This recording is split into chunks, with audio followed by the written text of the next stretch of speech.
Okay. Hi everyone, welcome back to DR5. I would like to apologize first, like before we start, like because of the entire COVID, we were affected and we weren't able to post anything for a very long time. But now we're back, and we hope that you enjoyed this discussion. So for this discussion, we invited our debater dinosaur, who is also an alumni of UA&P. We have Joseph here. Joseph, say hi. Hi guys, good evening. What's up, everyone? All right. So, and as usual, you have me, you have Denise, and you have Java. So we'll get. So since it's the election period where we want to talk about the election and like maybe the entire like student politics culture in UA&P. So as usual, I took some screenshots from DFW, and we'll start our discussion there. Okay. I'll start with this meme. Oh no, host disabled screen sharing. Why can't I share my screen, host? Host. Technical difficulties. Oh no. Okay, I'm now the host. All right, I can share my screen. Okay, I'm gonna show you this. All right, guys, I want you all to look at this meme that I got from DFW. Right, so basically DFW, there's a lot of like posts about like politicians, student politicians in UA&P, and I someone said that like, oh, you should stop criticizing the candidate. You should criticize her platform. So someone yeah made this meme, and I took it from there. You guys get it, right? Okay, Yeah. so my question is, do you think ad hominem attacks on candidates are valid? Like, don't you think, like, is it necessarily bad to attack the personality of a candidate? Like, don't you think that the personality of a candidate affects the way they will lead in the future if ever they get elected? Anyone? I, I think Thoughts? ad hominem should be valid because when you're running, you want people to know about you because you're going to be, you know, you're going to be acting on behalf of the students, and they ought to know even the bad side of your personality. And maybe it's not productive when you're trying to talk about programs, but I think the personality of a candidate should be taken into account in general. Joseph, what do you think?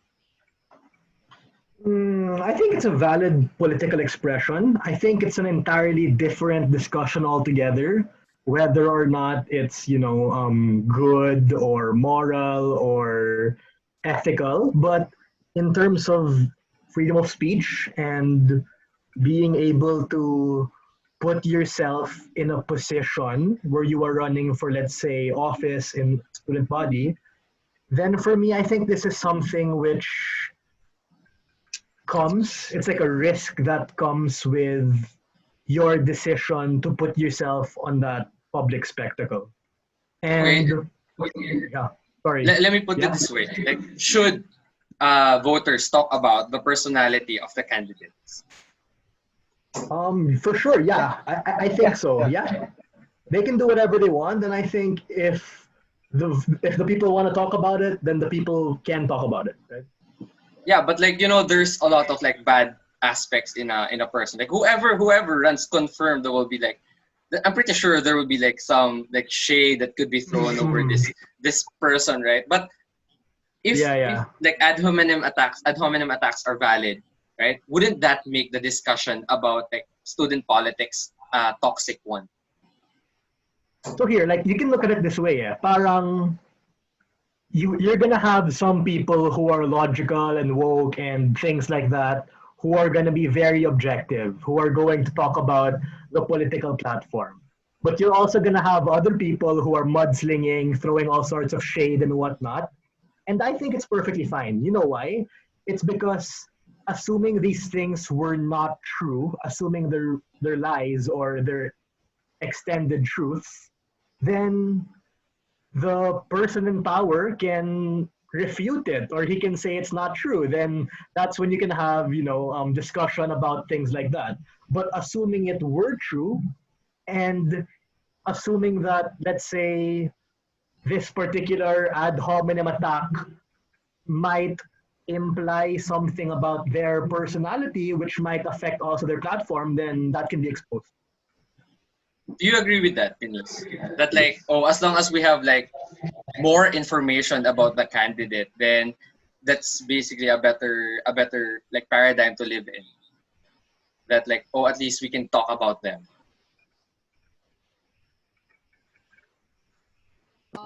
Just by being a politician in general, you already have to be ready for those attacks. But having that in the discussion is, at least it's a discussion. So there are some candidates who um run for office and they're quite not prepared for um the backlash or some sort of mental attacks on them, or yeah, something like that. But um I think at the end of the day, it's already part of the job. But yeah, so they really have to be ready for that, and it does add to the discussion. I would agree that it also shows a part of the candidate, because I mean, you can't separate the platform from the candidate. So no matter how good the platform is, it's still going to be the candidate who's going to implement these platforms, and obviously that candidate isn't going to do it alone, going to do it with a team, and that requires personality. Therefore, like, even if you attack the person for like using ad hominem attacks, the way that that person responds to those ad hominem attacks is something that's going to determine the performance of that candidate or that politician.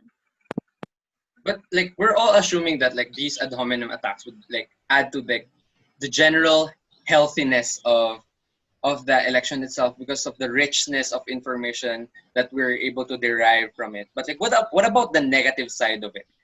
Right? Do you think that like the toxicity that ad hominem attacks brings to the political culture, political climate of UA&P is like uh, is is not that it's not that big compared to all the benefits? What do you think, Java? Do you have any? Oh, sige, go, Dennis. Yeah. Well, I think. Okay. Ay, nakahiyaan. Okay, who wants to go first? Okay. I just wanted to share that.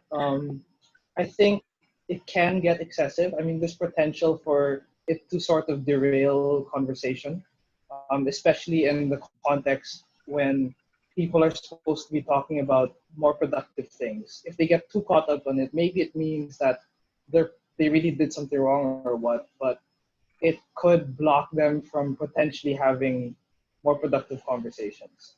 Um, for example, I ran last year and there was a debate that we had, and then there was an ad hominem attack. And then there's only like what 30 seconds to a minute for you to answer a question. It's difficult. Um, I think like with the limited time or the proper context, maybe ad hominem is okay. And I think in general, like if you're doing it online in in Dragon Freedom Wall, for example, I think it's fine. I mean, ad hominem it's part of talking about the personality, and I think the personality is very important. Okay. Does anyone else have anything to add about that matter? Okay, no. Let's move on to the next one because it gets like I feel like it gets juicier and juicier as we go along. So Let's let's do hope it. I'm right. Let's hope I'm right. Okay, next. All right. May I comment my opinion here? I find it very weird that one USG officers were allowed to run again without having to resign from her post previously. I remember from some alumni that there was an issue of candidates should resign from their current ex-com positions as stipulated in the Omnibus Code. The rules of the COMELEC regarding elections. I guess some people just turn a blind eye on the Constitution and the rule of law. And I may need to tell you the candidates list came out way before the end of their term. That is a clear breach of the Constitution and the rule of law. Please convince me otherwise. So first of all, like disregarding the way that is expressed because it was very confusing, right? Does anyone know anything about like the omnibus, common like omnibus, excom, uh, right? Omnibus code. Right? Do you believe that this is factual? That they're saying that the omnibus code says that like the candidate should resign first. It actually does. The time that I ran, they actually told us to resign from all of our positions. If they're in a position that you can control, like this doesn't only apply to USG. This also applies to your other organizations. So, for example, like even Java, right? I When had to, he yeah, resigned from being a captain in the debate. tournament. So um yeah, they really made sure that all of the candidates during our time resigned from our respective posts. So one of the candidates was like si Pinchin. She was the president of Merch, so she had to resign from Merch during that time. I was like the SVP for sponsorships in Sabio, and I had to resign as well. So it really does apply like in multiple organizations and like the USG. So I think like at least to answer your question, that's actually true. Okay, well, what do you think? What do you think it's the motivation for that? Like, why do they have to resign? They're such good leaders, right? Wouldn't it be more useful for like the org or the university in general if these like good leaders, these more desirable leaders, stay in power longer, like in their positions, because they'd be more useful, right?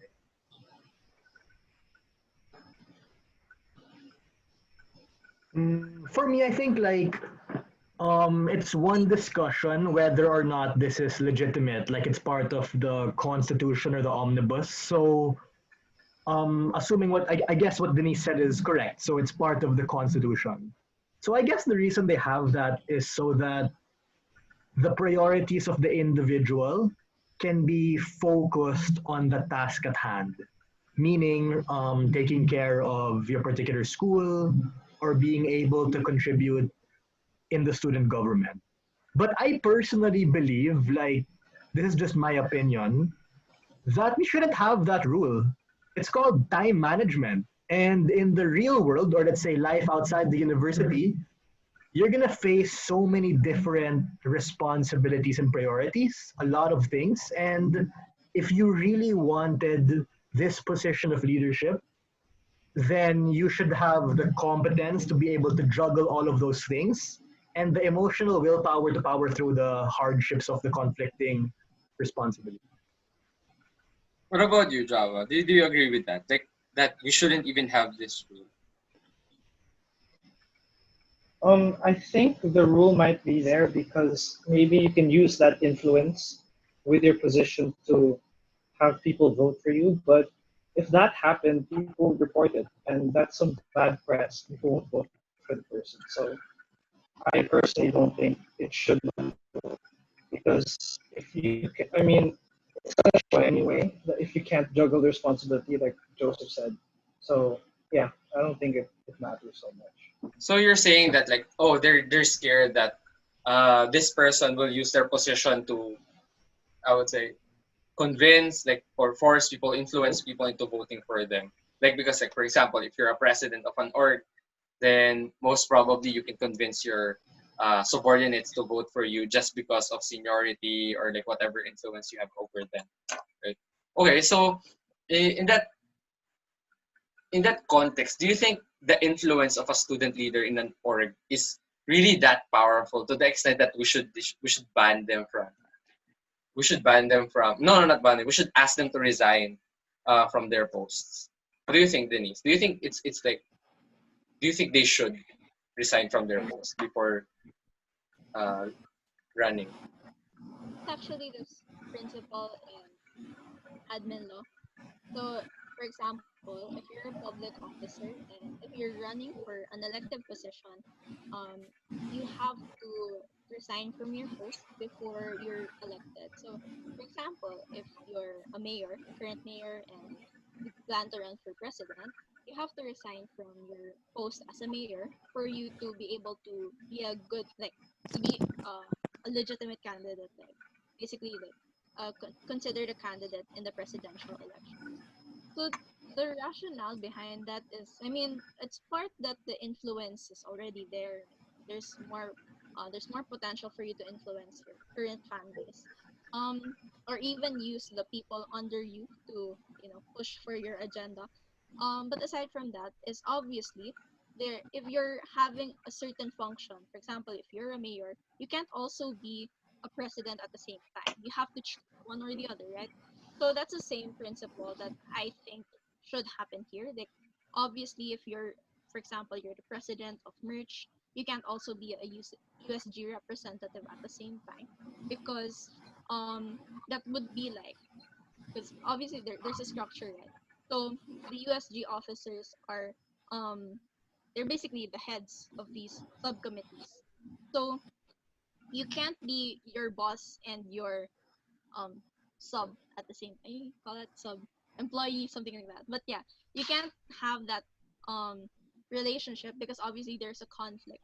So even if we do go with the principle that you have to juggle your time, there are certain boundaries to that, which is exactly that, like, there's going to be a certain conflict of interest, and that's not going to help your organization as well, because there's no sort of check and balance now, because you're both the representative and, like, the head of your own subcommittee. Okay, but like if we look at this particular case, right, the candidate who is already in position is running for the same position that is already she is already holding, right? So don't you think that at least for this case, like only the USG, if you're the USG and you want to run for USG, then you should be able to keep your post, like Well, while you're a candidate. it's also like, how do you say this? Like, for example, you're an outgoing officer. You're turning over to an, what do you call it? In incoming officer. Yeah. So basically, if that happens, um, same principle. Like, you're not able to have some sort of check and balance, because you're part of the committee that requires the incoming set of officers to do certain things.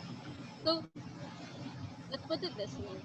Obviously, if you're gonna turn over to the next set of officers, you're going to make them do certain things. Um, you can't make them do these things and obey them at the same time, because you're also an incoming officer.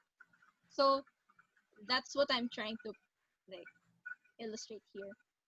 Um, Okay. maybe you get the So point. basically, it's just the conflicts of like interest, like what Java is saying, right? Like you don't like for your case, Conflict, you're yeah, conflict of interest. But like, Java's trying to illustrate that there is conflict of interest in the sense that you can, like, I wouldn't say manipulate, but you can influence the people under you. But here, this is an actual conflict of interest, because you obviously can't be, like, like create the what, rules and for the game that you're trying to play, basically. Is that what you're saying? yes. Okay. Uh, Is what do there you a think of that? Yes. I think that. is there a precedent to this, or is this the first time this is happening, where someone is running again, basically? Okay. From what Like, I has this gathered happened? from like DFW, was it no from the platform from like her pub mats because they're everywhere. Uh, the candidate was claiming that there's no precedent in the USG, but like before the USG, there's this whole other student organization which is named differently, right? That like in which candidates are able to run again, but like it's the first time that the USG. Technically, it's not like prohibited, right? You're not prohibited to run again, but like it's just not standard practice. The candidate is the first person to do that. Anything else to Okay. add? Like Joseph, what do you think? What do you think of this whole shenanigans about like Mm. Sorry, running just to again. clarify. So are we And talking about someone who has a position but they're running for another position? Is that no, the it's for the concept? same position. Just a re-election. Just like any other candidate in like the Uh-huh. normal Like, So national elections, right? Except for the president can't run again, right? yeah, so what should she have done? Should she have just resigned? Because it doesn't seem like there's any rules in place yet. Because this hasn't happened before. No, because like the Like, only rule that there is that she should have resigned while she is a candidate, but she's holding the position. Basically, she's the incumbent and like yeah. basically incoming because like she's unopposed. Yeah. But at the same time, she is, she's currently the incumbent, right? Yeah, So she's the is she incumbent. expected to just abandon all of her responsibilities that she currently has to the university because she wants Right. to run again? Like there Right, exactly. should So be a that's the rule in question. place. So that's the question, right? Should Okay, we yeah, there should be should a we rule. force Maybe people? What do you think? Should uh, we force people to abandon their responsibilities just because they want to run again? no, I don't think so. I think that it's fine. Like if Yeah, she's it's running fine. again, then yeah, because yeah, if she's doing a good job, people will vote for her again, and that's what matters. So yeah. But like, what about your point about being able to influence? Okay, right now, you're running for the same position. You might be able to change even the rules of the game that you're playing, so that I you have the mean, upper hand.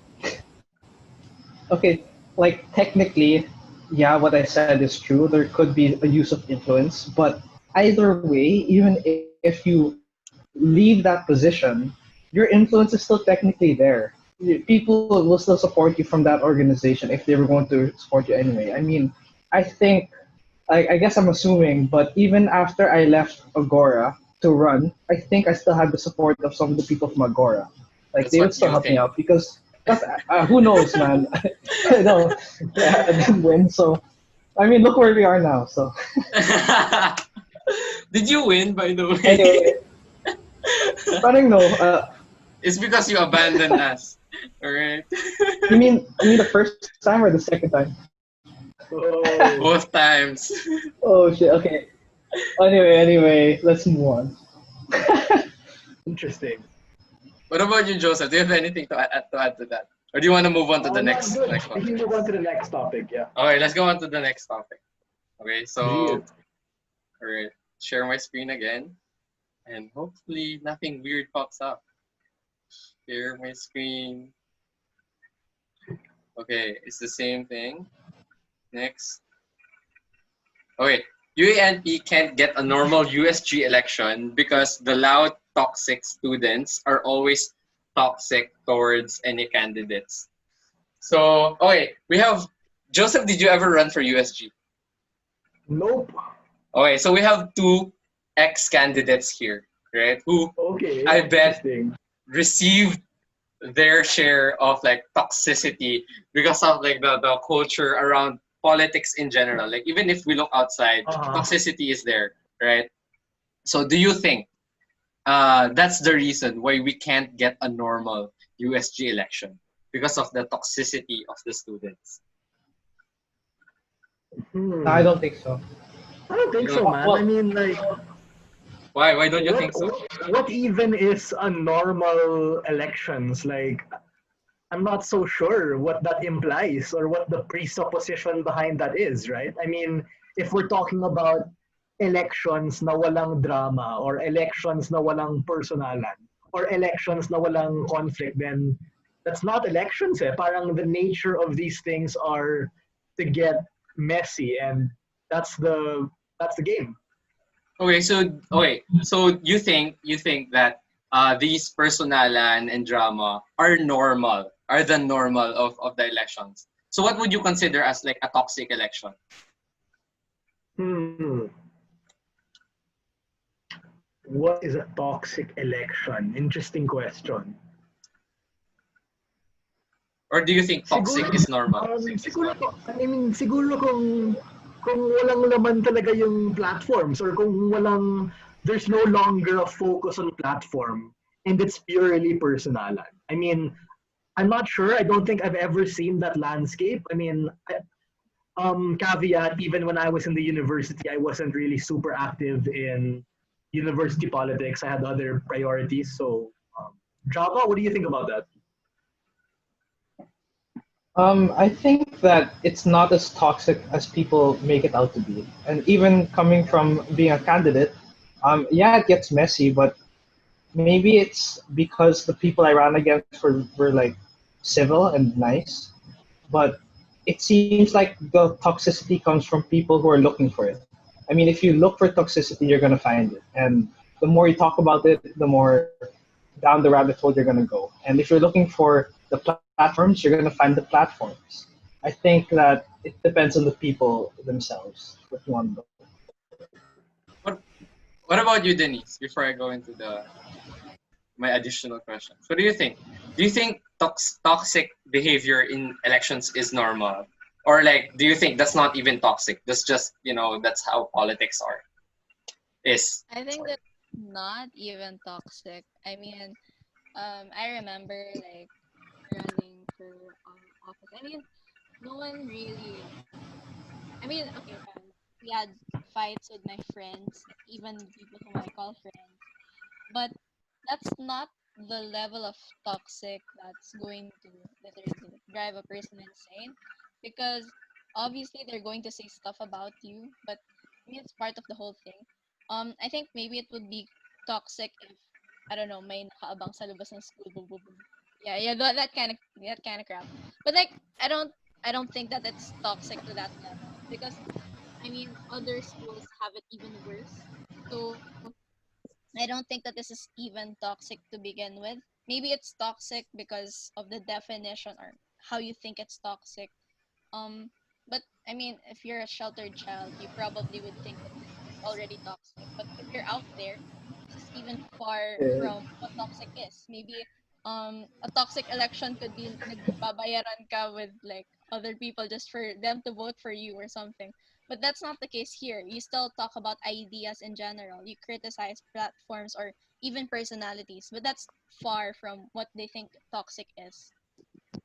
Okay, so we know sort of like where we stand regarding normal and toxic, right? But let's go to the ideal. What do you think is an ideal election, right? If you're like 1 year, USG elections will be like ideal and perfect and everything we want it to be. What would that look like?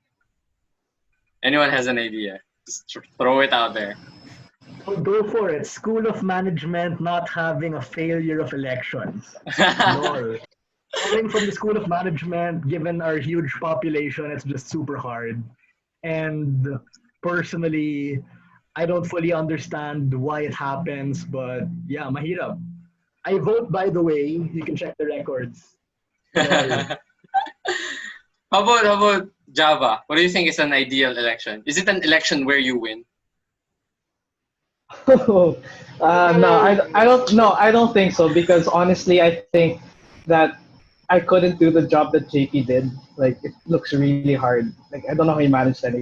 Anyway, I think an ideal election is one where everyone votes and every school has a representative. I mean, not everyone's gonna vote, but I think that reaching a high percentage merits a successful election. Okay. How about you, Denise?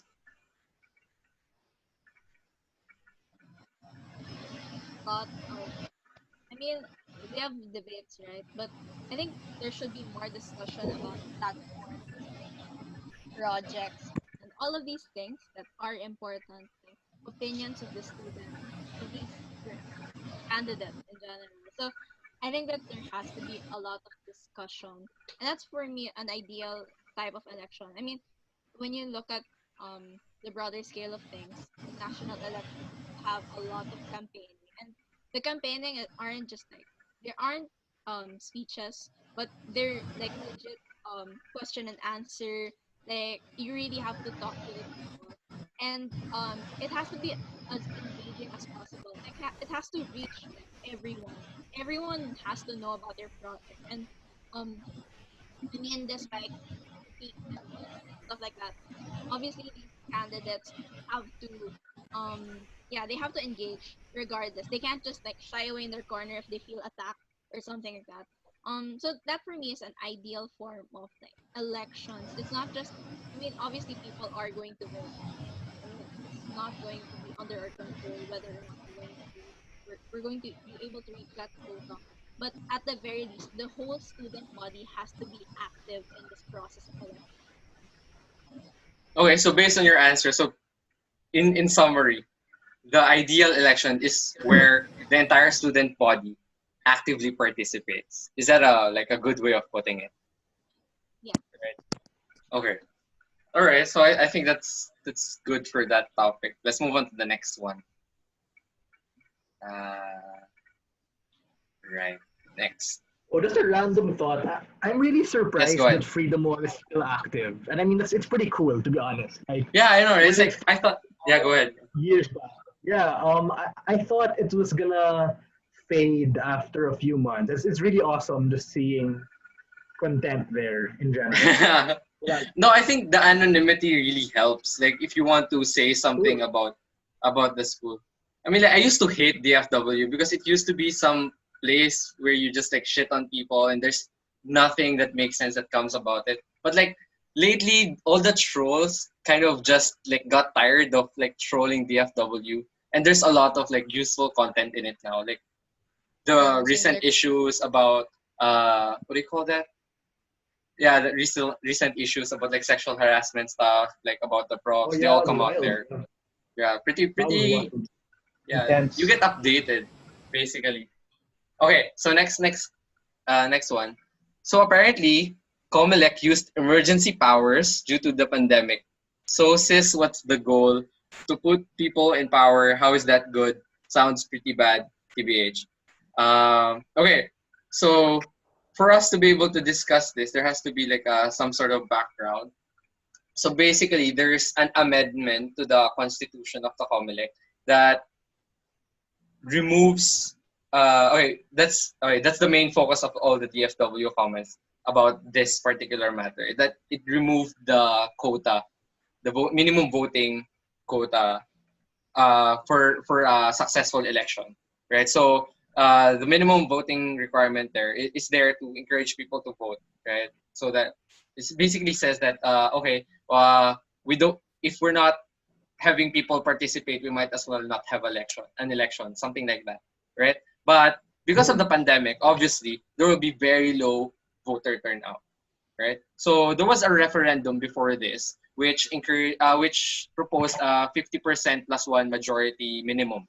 So we just need a majority to vote, and then that's fine. We'll have a successful election. That referendum failed due to low voter turnout, which is like ironic and sad and funny. I don't know how to put it, but like yeah, so they basically weren't, the Comelec weren't, was it the USG? I'm not sure who proposes these referendum, but like basically whoever proposed it failed to get enough engagement from the student body, and basically it didn't pass. So because of the COVID-19 pandemic, they use the pandemic as a justification to completely take it away. So it's just for this year, just because we have a pandemic. It's just for this year, so that we have an election and we for sure will get a candidate, right? At least we have a candidate.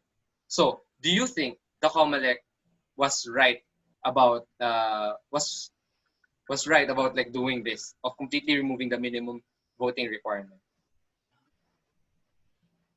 Let's start with Joseph. What do you think, Joseph?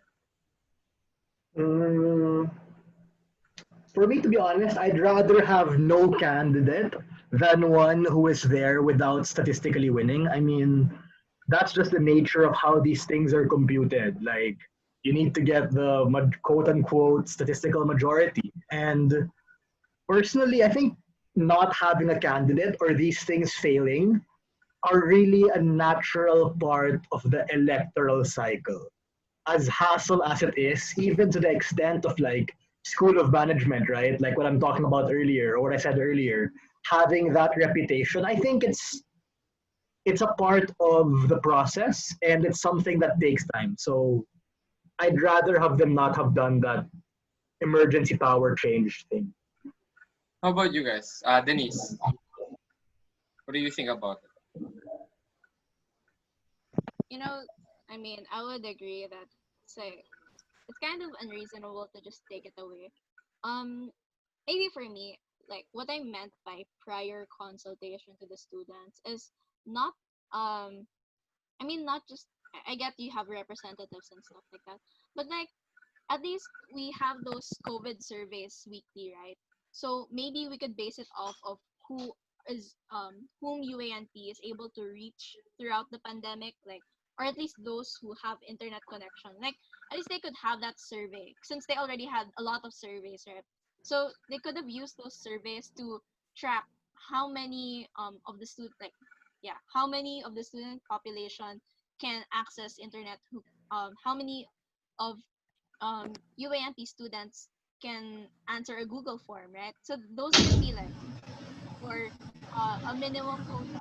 So that way, you still have a majority, but it's based on who can access internet connection. So it's kind of like a more rational thing for me because obviously you can't just take away all of those boundaries. 'Cause you have to remember that the principle of having a minimum quota is the legitimacy of the rule of that person. So, um, basically, whoever voted for you is obviously going to have to submit to your authority. And I mean, like, in a democracy, there is going to be a majority that does not agree.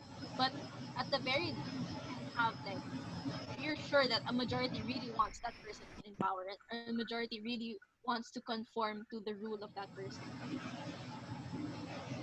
All right. What about you, Java? Do you think that don't you think that like because we Um, have a low turnout, we should just take it away so that we can have a successful election? well, I've always been against lowering the minimum requirement, but thinking about it, I'm trying to put myself in the shoes of the Comelec on why they did that. And with the whole like looking at the next couple of months, looking at the next sem and the next year, it's looking like yeah, it's going to be work from home. It's going to be digital, right? And in terms of representation, I think you're going to need someone who is you're going to need that bridge more than ever. You're going to need representation more than ever. I'm not so sure if in principle it's right, but I don't know if we can hold ourselves to those principles still because it's an unprecedented situation. It's tough. Like I still think that you should because even if we have those representatives, it's not really going to be representative of the whole student body. But I think at the very least, it makes sense to have a representative who's at least reaching out, who's at least trying, rather than having no one at all. I think it's more dangerous um, to have that lapse in communication, to not have a rep when we're not used to digital yet, when we're still trying to get used to the ropes of this new normal that we have. So I guess that I would say that in this situation, maybe they could have had prior notice, but I think it's justified, like to lower it just for now while we're transitioning. What do you think about that, Denise? That like oh, at least we have a bridge, right? Between the Mancom, basically what happened during the start of the whole online classes shenanigans, right? The Mancom needs a bridge between the student body and themselves, right? And the USG served as that bridge, right? So do you think that justifies removing the principle of representation, the essence of representation in elections? Well, I would agree that we need a representative, but um, you can get a representative through like means other than an election. You can even appoint a representative. That's what they did for like um the USG representative seat which remains vacant. So I think that that same principle could also apply, or maybe at least they could appoint a representative for the meanwhile that like can't go back to election, or maybe uh an ideal popular an ideal sample size for elections. So at least you can still get a representative either way. Maybe it can be the president of the home org or something like that. I have no idea. But like you can get a representative either way. So the principle still stands that you can still get representation. But by allowing like because when you have to when you're talking about these elections you have to remember that they will be elected for not only the first sem but also the second sem, so regardless if we're going online or not there's still going to be the representatives. So um if you're not able to uh have a legitimate form of election or like basically if you're not able to elect someone using that quota or an ideal sample size, then the same harms exist that that person is probably just elected by a few, and that's not the essence of democracy, which we're supposed to try to gun for. Um, but yeah, we could still have representation either way because there are people in power who can represent the different schools and connect with masses. Okay, so while representation can be achieved by accident, for example, it just so happens that like the lone candidate, which we have a lot right now, is a good representation of the school, right? That they're trying to represent, right? Well, you can have that for accident. You're saying that uh, COMELEC didn't perform the due diligence that was needed in order to maintain the legitimacy of the election itself. Is that what you're trying to say? Oh, I just think that they should add more standards to how you elect like your COMELEC, right? So you're supposed to be above all of this. So I mean, I do respect their wisdom, but I really think that additional standards should be put in check so that we still preserve the same ideal principle of democracy that the majority basically just runs the decision making.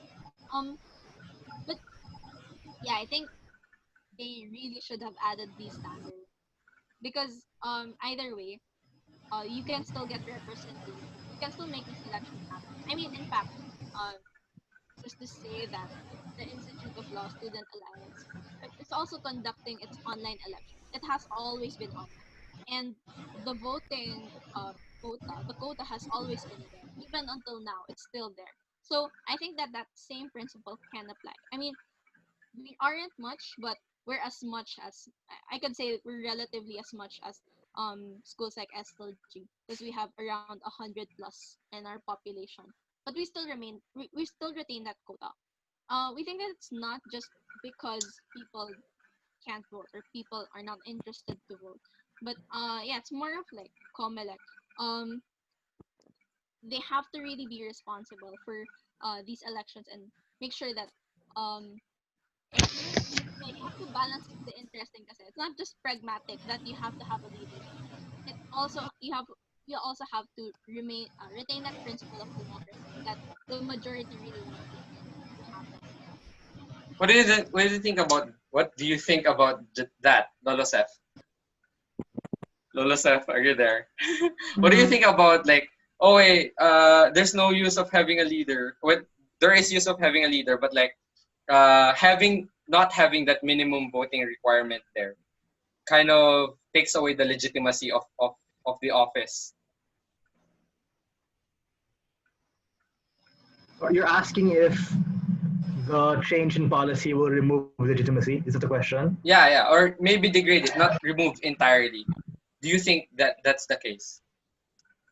I think it's possible actually because assuming that that person was able to win and not garnering the statistical majority, which otherwise should have been the case if this rule or amendment wasn't there, then it's as though you assumed that other people who otherwise might not have voted essentially voted for the person. You get it? So I think where this is coming from is that is voter apathy, and that's an age-old chicken and the egg problem, right? And I just really think that people have to understand that abstaining is a legitimate political choice, and you should opt for that decision and not just not vote. I mean, I think voter education and accessibility are the real variables at play also.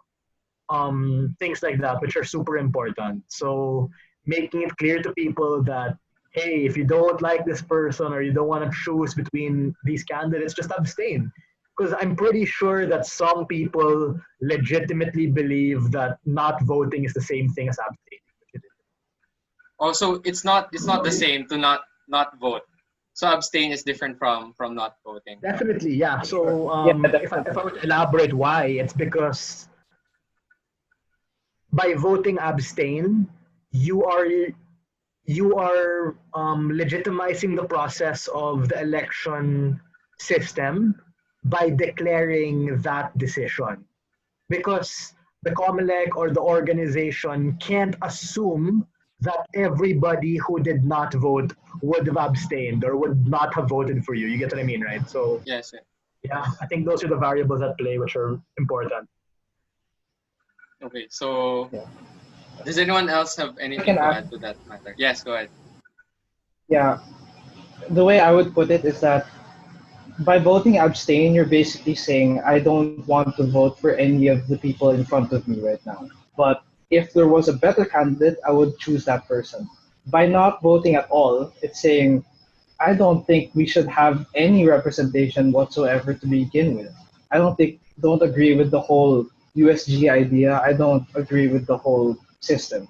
So I think not voting is a legitimate choice in the sense that it represents your disregard for the system altogether. So it's also representation by not participating. So you think non-participation is a form of political participation? Is that what you're saying? Yeah, if you, like opting out, like saying I want out is just as good. It's not just as good, but it's also expressing yourself. What do you think If about that that? makes I don't know, sense. Joseph. Because like Joseph was talking about, well, we have to participate because it's not the same as not participating because it legitimizes the Mm-hmm. entire process. So I guess you're Oh, both saying that like, okay, me, if I don't vote, I refuse to legitimize this institution. That's what you're saying, right? I don't believe in the system. The system is broken, so I'm gonna I'm not even gonna participate. That's what you're saying, right? yeah. Right. Okay. I So think Interesting. what me and Joseph said are the same. right, they're the same, but like if you put it that way, then it seems like you're like normalizing non-participation, like as a form of participation, political Yeah, participation. So yes, go ahead, yeah. elaborate. I think if you want to elaborate on it, if you think about it, if so many people are opting out of the system because there's an abstain button and there's a don't vote at all. If people are opting into not voting at all, it means that, hey, why are we imposing this system that people don't want to begin with? Like, gets? I mean, like, representation's good, but maybe these people don't want to be represented to begin with. And it's a thought, but let's say we take those votes seriously and we say, okay, and we won't have any USG for the whole year then. And then maybe later on people start to realize, oh wait, that's why we need a USG pala, because now we're not able to talk to Mancom. Now we're not able to do this and that. So if people really opt out of the system, maybe they really don't want it. And maybe they don't realize it. Who knows? But I think in that sense, it is a legitimate form of Okay. protest So or right. voting. So this discussion is getting interesting. We're blurring the lines between abstaining and between abstaining and non-participation, right? But because essentially the outcome is somewhat the same, right? That like no one takes the seat. So let's go with that. Let's go Somewhat. with that particular example in which, okay, let's go with the outcomes of this particular policy, right? So what do you think is the plus or the minus of this particular amendment that was made? Do you think that at least we have a representative is better than well, people did not participate. You get what I mean? Like, so we don't have a system at all. Okay, so here's what I think about that. Okay. I think it's only going to matter to people who vote, because people who don't vote don't care to begin with. Because if the people who don't vote, it doesn't matter who gets elected. Like, never mind it. Yes, but people who Yes, do yes. But vote, don't you if think? they don't, if they participated and their person didn't win because all these people didn't care, they're the ones who get affected. They're the ones who are like, oh, I don't get because now I'm pulled in with all these people who don't care, and I don't get to be represented now. All right. That's it. So okay, I'm gonna bring in a bit of theory into this particular thing. Okay. So if you don't vote and there's a minimum voting quota, right? Uh oh wait. If there's a minimum voting quota, everyone is benefited if one person votes. You get what I mean? Because it's a benefit to have a representative. Okay? So it's an incentive for everyone to vote.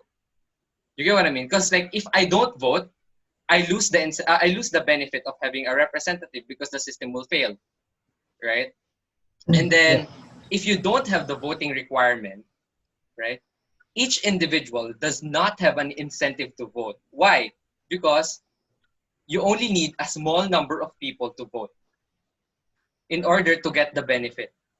You get what I mean? Because the having a representative is good, right? We all know that having a representative is good. That's why we want to incentivize people to participate because we want that representative to be an actual representative of the population. You get what I mean? It's about collective goods and selective benefits. So if there's no motivation for each individual to participate in order to get that collective good, then they will not participate. So do you think based on what we've discussed so far that it might be the case that the amendment disincentivized people from voting?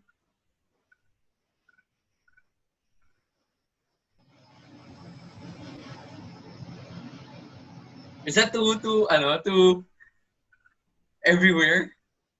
Sige, let me unpack that a bit. Okay, it's like Well, it seems like Um, yeah. I think that some people don't see the benefit in having a candidate.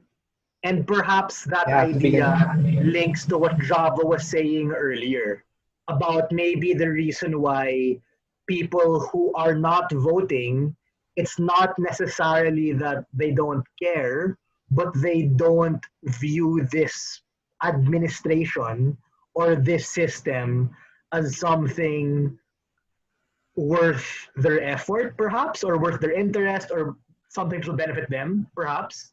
And yun, so I think that's a whole discussion and debate altogether as to why people don't vote. But in terms of the policy we're talking about, maybe following the logic of Billy that parang shortcut alam mo yun, parang how do you put this? Badly put. It's like lowering the passing rate. I mean, that's just a poor example, but I think badly put, you're making it easier to reach the goal, but that very goal, assuming the administration is competent and important, was established for a reason, right? So there's a reason why we have that majority. There's a reason why we have that statistical limit. So yeah, maybe. Yeah. What do you think about it, guys? Okay, what if we Yeah, ground it a bit normally more? like that whole. Yeah, go ahead, continue. Yeah, normally, yeah, for sure. That whole principle that we have to have standards to which we vote, right? But yeah, actually, I agree with you, Joseph. It makes sense.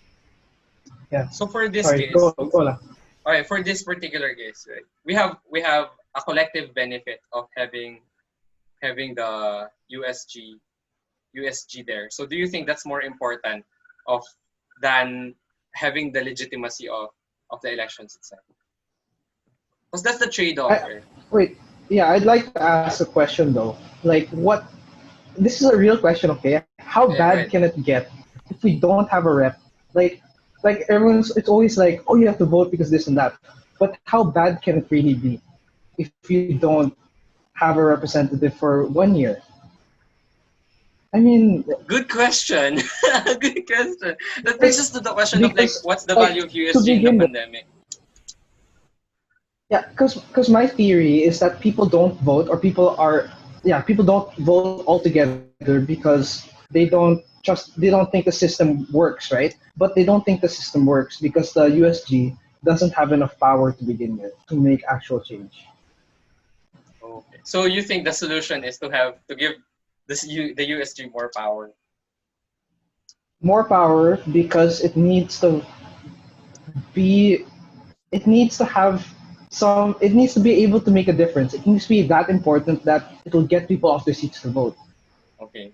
So all right. So it basically makes I lost everyone there. Like, participating in the system more desirable. Is that it? Like, oh, if the yeah, students have because more power, we yeah, want to do more things. more more power to the USG means more power to students, and not voting means you're giving up that power. Your vote is as strong as the USG is. All right. I see. I see. I see where we're going. How about Denise? So, do you have any thoughts in this? Like, what do you think? Well, I think to illustrate that point is, you remember the time when students were like passing on this petition to lower or like refund our tuition, I think tuition or miscellaneous fees, and like among all others, like they had a lot of policies that they wanted to push for, and they were doing this in their capacity as students, but they didn't necessarily course this through the USG. I think that illustrates the point that if they can do it, and like parang what separates USG from normal students who can do the same function.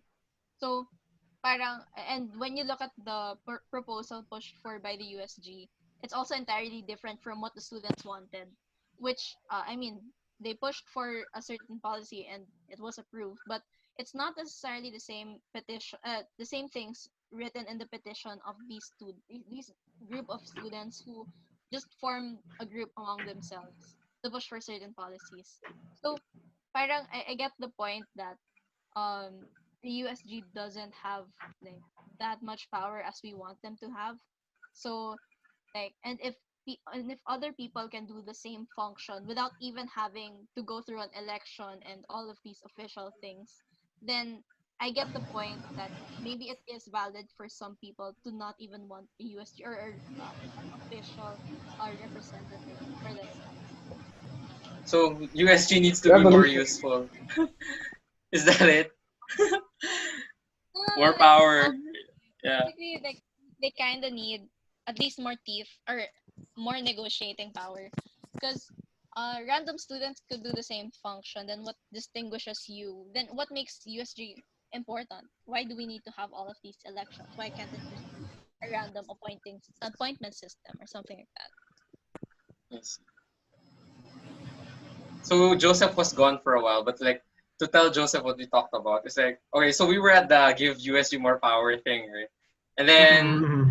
yeah, so what I got from what Denise said is that well, if it's more useful, if the USG is more useful to the students, then yeah, everything, which means like either they get more power or like you know they do more things that the student finds desirable, then we that will encourage students to participate, and that will like further legitimize the institution. Do you have any thoughts on that, or should I move on? Yeah, we can move on. It's cool. Okay, I'm not sure if we have any more. I think we have like two more. So only in UA&P where students would prefer to have no rep just because di nila type yung candidate. However, whoever is writing these posts should be ashamed of themselves. Okay, so basically we discussed that, like, oh, it's having Yeah, a rep. we kind of discussed it. Yeah, yeah. Okay, We we can discussed it skip it, but already. like, should we be ashamed? But just one comment. I don't think Yeah, it's just UAP for sure. yeah, It's for not just sure. anyway. Yeah. Okay, so next, all right. But like, why the frick are Oh, you asking for me? y'all need to chill. Hey, that's a bad Uh, word. I don't think so that's not okay, very guys, opposite. don't use bad words. It's bad, right? We don't support this. You all need to chill the out about campaign season. People be dropping subtle hits and jabs at each other. Support your candidate, but do not bring other candidates down. Vote for who you believe will be able to properly serve the student body and the friend. So basically, they're saying we should promote the candidates but never criticize. So We kind of that's talked what about they're. this, right, in the first, Yeah, we in the already initial did. Okay, discussion. that's everything. That's basically everything I have. But so last night I sent you all some of the platforms of the candidates. Okay, please don't mention their names or Oh, which right. school they're from, Yeah. right? But there are like platforms that they presented. Uh, Maybe you can tell us about which platform or program that caught your eye, and then tell us why. Are they good? Are they bad? Please explain. Let's start with Denise. Which platform caught your eye? Which platform caught my eye? Like, I got interested in. Yeah, interested in. Oh, I was browsing through. I saw this candidate. Um, he was promoting like what's that? It's just like a ah, parang it's like a blog, UA&P blog, something like that. I mean it's nothing special. I would admit, but I think it's something that um, I mean a lot of students have proposed, but it never happened.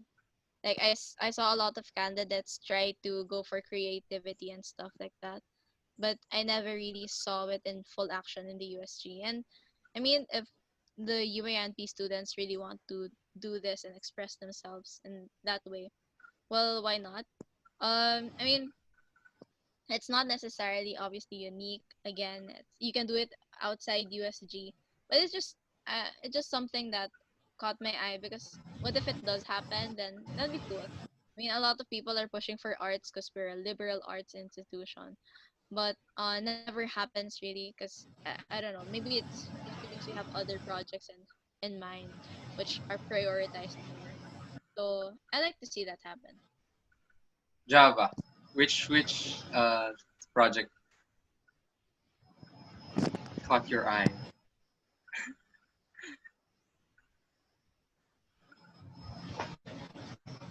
Um, I don't really want to talk about projects because, like, there's so many good projects that I've seen, and it really all depends on execution at this point. Like, conceptually, yeah, it's always good, but what I think people should look at is, do they think their candidates can pull it off, and do you think it's like feasible, like within their power at least? Because a lot of the time, it's not even their fault. It's not the candidate's fault because their power as USG is limited. So I would just like leave it at that. Joseph.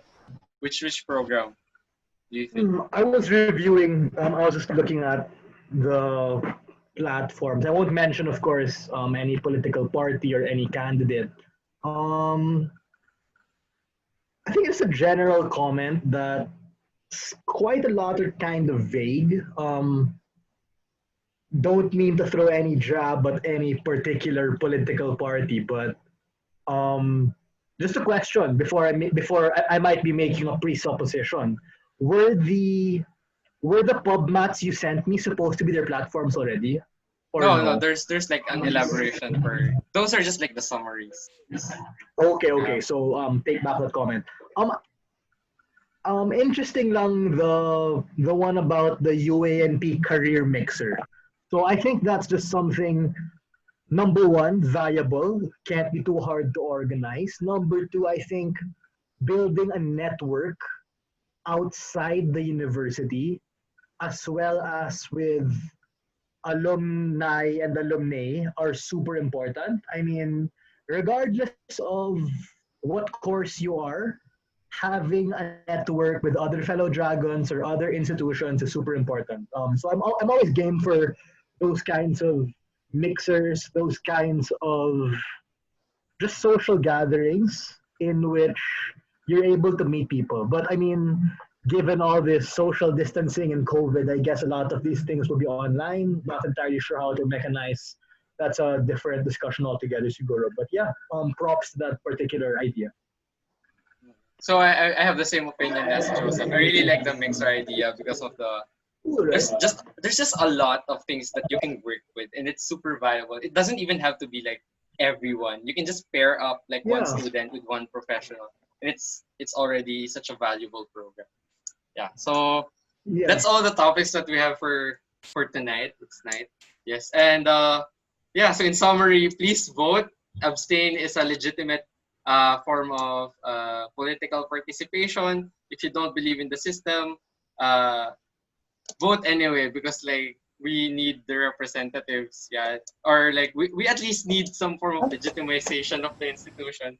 So hindi tayo mukhang, kunwari lang, right? But yeah, please What if they vote. don't like the whole institution? Sorry. So, What if they okay, don't go like on. institution? Anyway, Get out! go Get on. out! No, I'm just kidding. Yeah, but like, yeah, please vote. You can vote abstain if you don't like the Java. candidate and you have no other choice. Yeah. Vote for Java SEM. Vote for Java. We want Java to win. Oh wow. Please, right? Wow. If there's like others 2 years in late. the selection, Flashback. just put others and write Java. Sorry. Yeah, I really War believe. flashback. Yeah, and we'll see you in the next episode whenever we might, like, whatever. Yeah, bye, DR5. Bye. Peace, guys. Peace. Bye.